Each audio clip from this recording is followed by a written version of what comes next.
Hello guys, nandito ako sa Walmart. Sensya na yung buhok ko. Ako nagupit yan sa sarili ko eh. Ayan, may mga baril dyan pero interesado tayo dito. Kasi may nakita nakatago clearance ng mga knives. Gerber Flateron. Dating 25-30 na lang. Tapos ito naman dating 39.97, 23 na lang highbrow compact. So, nung tinignan ko, malaki pala tong Flateron. Ayan o. Impressive. So, probably, kukuha akong isa nito. Kasi tinignan ko rin sa Amazon eh. 25 nga to. Sale to dito sa Walmart, oh. Flateron. Nakaka tayo na. Malaki siya.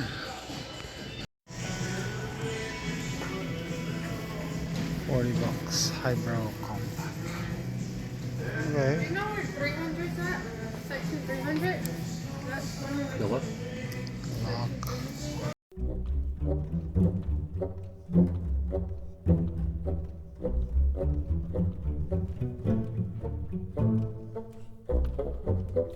How much? $7. No, it's around here. Should be around here.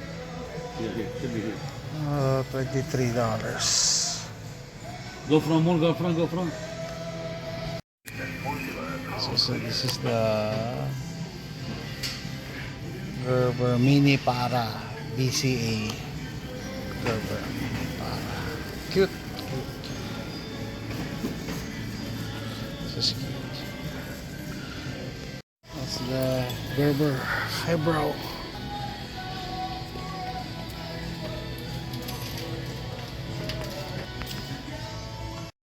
Hi guys, dito na sa bahay. Tingnan natin. Yan, yung knife na nabili. Walang balak eh, pero yan, $13. Why not? Why not? $13 lang siya. Dating 25. And tinignan ko nga sa internet bago ako bumili. So, saan ka pa? So yan yun, bumibili lang naman ako pag sale. Gusto ko rin sana yung isa yung mini. Kaso sabi niya, yung sales clerk, last na daw nila yon, so hindi nila pwede benta. Kailangan may maiwan palagi na isa. And eto naman, impress ako kasi yung build quality niya tsaka yung size, malaki siya. So para siyang labaha style, no? And aluminum yung handle, probably may bearing to. Liner lock, tama. Tapos, paano to? Para saan to? Nakaka-intrigue. Liner. Ayun, yun lang pala. Sige. Yan. Tapos may belt clip. Ito, Gerber. I like it. No? Plus, yun sa presyo niya na $13. Sabi ko nga, why not? Hindi na dapat pinag-iisipan. Parang inisip ko yung pag binigyan ka ng $13, makakagawa ka ba nito? Hindi. Tsaka wala pa akong ganitong blade profile eh, na parang labaha. Yan. Ayaw ko lang dito, nilagyan pa nila ng ganito. Sana full blade na lang. Siguro for weight reduction, na hindi mo kailangan na masyadong mabigat. Binawasan nila ng material. Pero other than that, yung finish nito para siyang grayish titanium. Tapos sa kabila, para saan to? Bakit ganito ang design niya? Bakit ganito ang design? Para saan to? Design lang ba to? Ganda. Dagdag sa knife collection and carry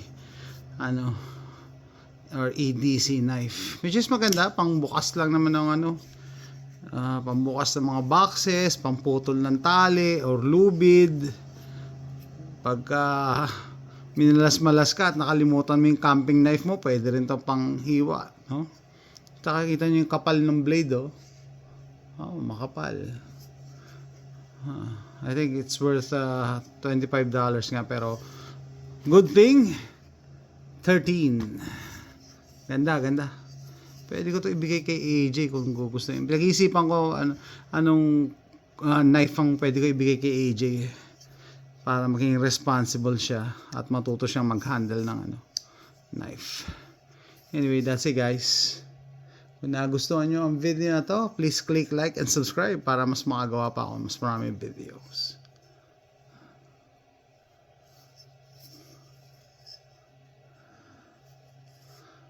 That's it. Thanks for watching. Bye.